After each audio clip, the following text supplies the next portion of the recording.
Vamos a dar comienzo al segundo video que corresponde al seminario 9 de Fisiología de la Sangre de la Unidad Académica número 1 de Fisiología Física de la Universidad de Buenos Aires.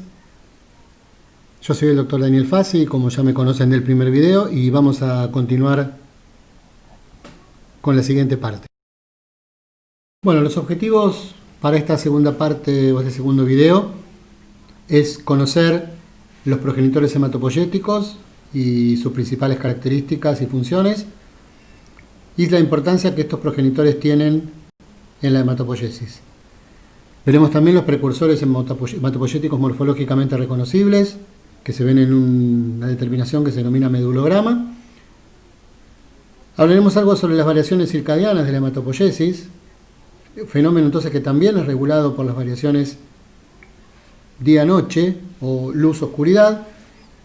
Hablaremos de la citoquina finalmente, con sus características generales, cuáles son las citoquinas que participan en la hematopoiesis y los receptores y tipos de receptores de citoquinas. Bueno, vamos a ver esta segunda parte hablando de las células progenitoras. Las células progenitoras o simplemente progenitores son células que han podido obtenerse en su momento a partir de cultivos de colonias de médula ósea debidamente acondicionados para simular a la médula ósea normal, a la cual se le habían agregado algunos factores estimulantes de determinados grupos de células o colonias. Las células eran capaces de formar grupos de 50 más células a las cuales se les llamaban colonias in vitro, y esas colonias estaban formadas por células maduras o combinaciones limitadas de las mismas. La célula origen de todo ese grupo de células se la llamó progenitor o células progenitoras, o como ustedes van a ver, CFU, unidades formadoras de colonias. Esta es la denominación que se les da a estos progenitores. Los progenitores inicialmente provienen de la célula stem multipotencial y obtenemos dos progenitores que son todavía multipotenciales, aunque ya carecen de autorrenovación, que son el progenitor mieloide común y el progenitor linfoide común. El progenitor mieloide común da origen a toda la serie que se llama mieloide, células rojas, plaquetas, monocitos macrófagos, eosinófilos basófilos, mastocitos, neutrófilos, células dendríticas, mientras que lo demás corresponde a la población linfoide B y linfoide T y NK. Existen progenitores bipotenciales que son capaces todavía de dar origen a dos de las progenies, son progenitores comunes a las mismas, como el eritroide megacariocítico, el granulocito macrófago o monocito célula dendrítica, el eosinófilo basófilo y el TNK. Cada uno de ellos dará origen después a los progenitores monopotenciales de la serie roja, BFE, CFE, los progenitores de serie megacarocítica monopotenciales y después los de granulocito, monocito, eosinófilo basófilo, mastocito, célula T, NK y B. Justamente una de las características que tienen los progenitores y que la diferencian de las células STEM es la especificidad de línea, es decir, producen uno o a lo sumo dos progenies hemáticas a las cuales están restringidas. Y esto se debe a que ya al comisionarse las stem cells se han expresado factores de transcripción que son propios de cada progenie y se reprimieron aquellos que no lo son. De este modo, las células progenitores empiezan a expresar marcadores correspondientes a la línea en particular. Suelen responder a uno o más citoquinas del microambiente, generalmente microambiente que produce citoquinas que se liberan en forma soluble y actúan sobre las células progenitoras que se encuentran en actividad. Son células que, a diferencia de las stem cells, están todo el tiempo en ciclo celular activo, o sea, se encuentran en estadio G1 y tienen una gran capacidad proliferativa, pero de corta duración. Esto significa que son capaces de generar una explosión proliferativa que permite algo muy importante, que es la amplificación de la población celular. De unas pocas stem cells surgen muchos progenitores y a partir de ahí muchos precursores que también siguen proliferando y finalmente células maduras. De este modo yo puedo usar muy pocas stem cells y disponer de muy pocas de ellas, porque los progenitores son los que se encargan de expandir la población celular posteriormente. Esta proliferación es de corta duración y los progenitores, una vez que proliferan, se agotan y no pueden seguir haciéndolo posteriormente. En cambio, las células STEM si bien proliferan en menor cantidad o hacen menos divisiones, lo hacen cada vez que se las requiera. Por eso los progenitores no pueden repoblar una médula ósea ni reconstituir una médula ósea hemopoyética ni en el corto, en el largo plazo. Sí en el corto plazo, pero eso se agotaría finalmente. Piensen ustedes y discútanlo, ¿qué pasaría si yo infundiera solamente progenitores a un individuo que tiene la médula vacía? ¿Qué ocurriría con ese individuo? Vemos las células que le siguen a los progenitores, que son los precursores hematopoyéticos. Los progenitores hematopoyéticos son las más abundantes en la médula ósea y son identificables, como vemos, por criterios estrictamente morfológicos. Estas células proliferan y maduran en varios estadios hasta las células maduras circulantes. Vemos en este gráfico, en esta foto en realidad, en microfotografía, células pertenecientes a la serie roja en distintos estadios de maduración. Vemos, por ejemplo, un proeritroblasto, un eritroblasto basófilo, ¿sí?, entre otros. Y formas más maduras, como por ejemplo los policromatófilos que se encuentran acá o eritroblastos ortocromáticos. Debajo vemos algo perteneciente a la serie granulocítica con los diferentes estadios.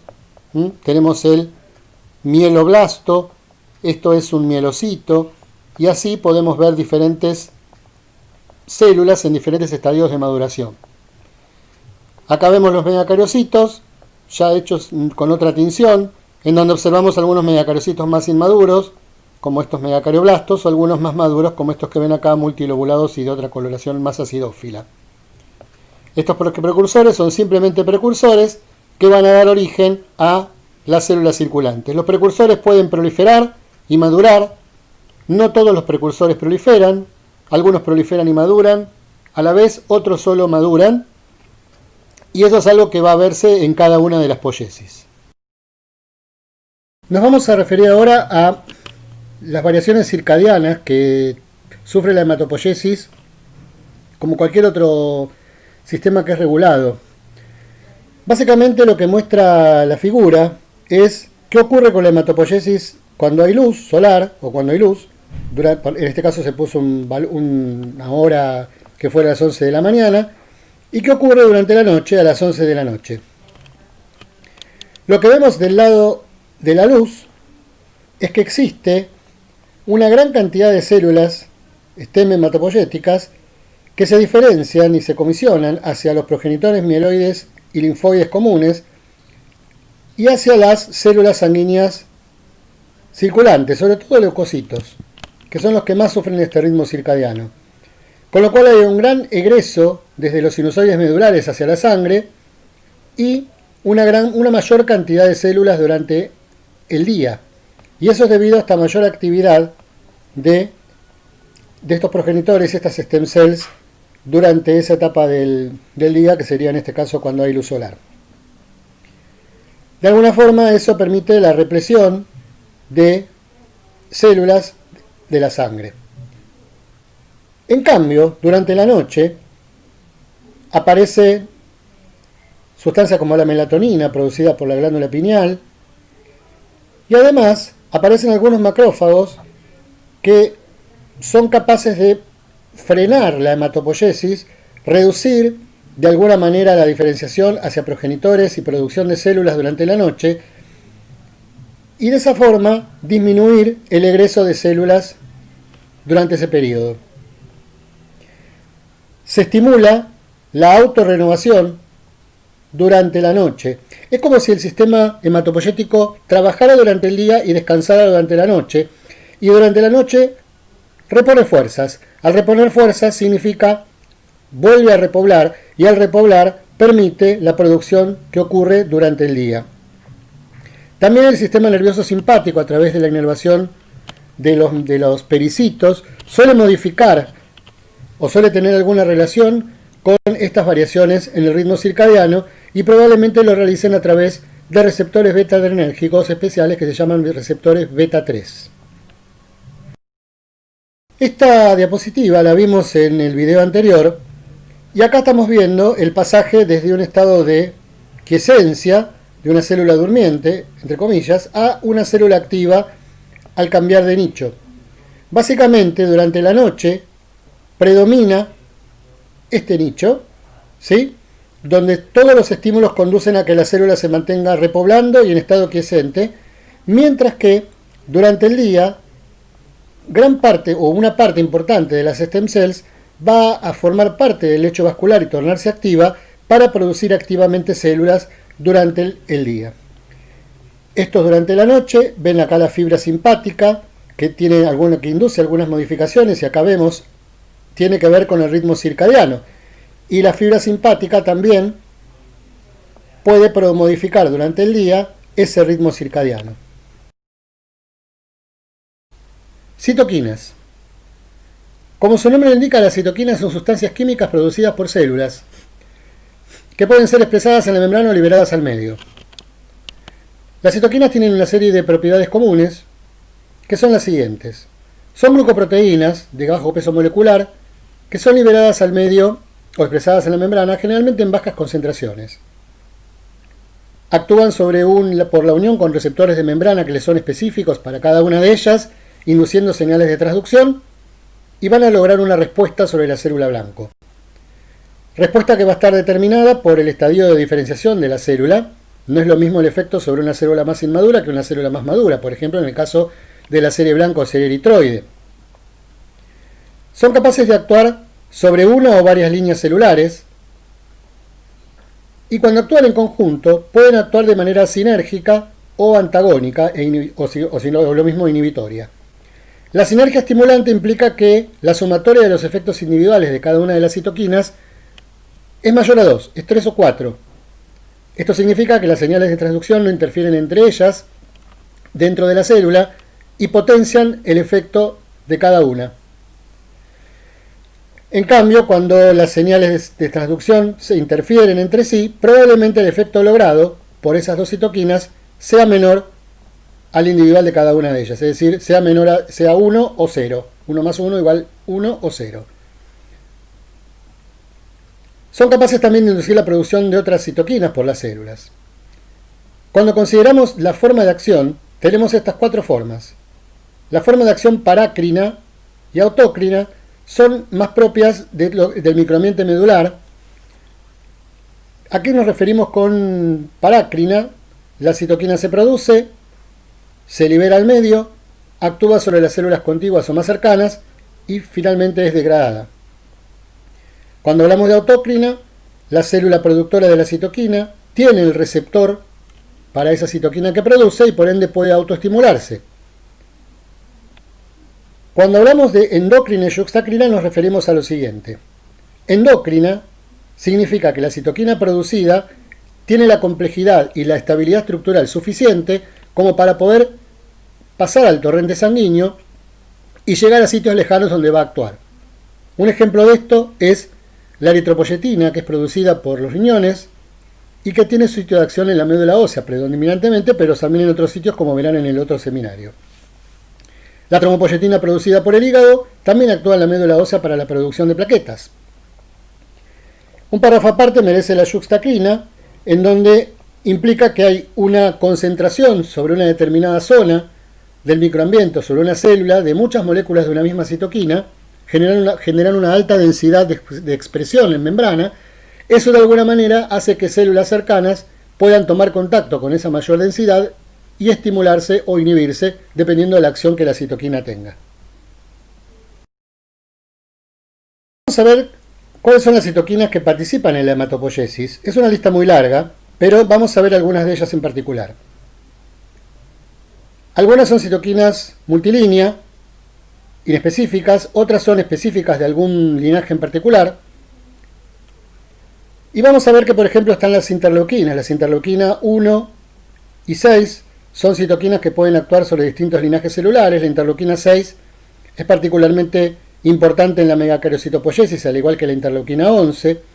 La interleuquina 3 es una de las interleuquinas que se llama multilínea, que actúa sobre todo sobre stem cells y progenitores más inmaduros, pero también es el factor de crecimiento de un progenitor eritroide que veremos en el próximo seminario, que se llama unidad formadora de bursts eritroides, que es el precursor inmediato a la unidad formadora de colonias eritroides. La interleuquina 5 es la citoquina que permite la sobrevida de la serie eosinófila. 7 y 9 tiene que ver con los basófilos, por ejemplo, y los mastocitos. El stem cell factor es producido por las células del microambiente medular y es la citoquina que tiene fundamentalmente expresión de membrana y que actúa mejor como citoquina de membrana que como citoquina en fase soluble. El stem cell factor es un factor de anidación, es uno de los factores que interviene en la unión de las células de stem al nicho endostal y también al nicho vascular. Este stem cell factor tiene un receptor que dijimos era el c-KIT, que está presente en las células blanco. Tenemos también este que era el CXL12, que es el factor derivado del estroma 1-alfa, cuyo receptor es el CXL4, que está presente en las stem cells y otras células. Es un factor que induce migración, porque es un factor quimiotáctico, y homing, es decir, llegada y anidación en la médula ósea. Es producida por los pericitos, pero también cuando en el nicho se encuentra en el nicho vascular por las CAR cells. El FLT3 ligando es simplemente un ligando que colabora con las otras citoquinas, potenciándolas. Estos son lo que se llaman factores estimulantes de colonias, y de acá la sigla. El factor estimulante de colonias granulocítico, granulocito macrófago y monocítico. La eritropoyetina y la tromopoyetina, que son los dos ejemplos de citoquinas que actúan de manera endocrina o a distancia. Después tenemos dos citoquinas que actúan sobre todo como inhibitorias. El TNF-alfa o factor de necrosis tumoral alfa es un inhibidor de la hemopoiesis, pero particularmente de la serie roja, y tiene mucho que ver con la génesis de la anemia crónica inflamatoria. El TGF-beta o factor transformante del crecimiento beta, que vimos que era producida por células del estroma, pero también por esa célula de Schwann que está anexa a la fibra simpática que inerva el pericito perivascular, es un pan inhibidor, es decir, inhibe o puede inhibir de alguna manera a todas las progenies, y en particular es muy importante para mantener la quiesencia de las células stem que se encuentran en el nicho endostal. Vamos a hablar ahora de los tipos de receptores de citoquinas. Dijimos que las citoquinas tenían receptores de membrana que le eran propios y específicos para cada una de ellas. Existen dos tipos de receptores reconocidos: el tipo 1, llamado asociados a tirosinquinasas, y el tipo 2, o tipo tirosinquinasa. Los receptores tipo 1 son monómeros homólogos que se encuentran separados cuando la citoquina no está. Y cada uno de estos monómeros se encuentra asociado a una quinasa que se llama Janus quinasas o JAK quinasas. ¿Bien? Cuando aparece la citoquina, se produce primeramente la dimerización del receptor, formando un homodímero.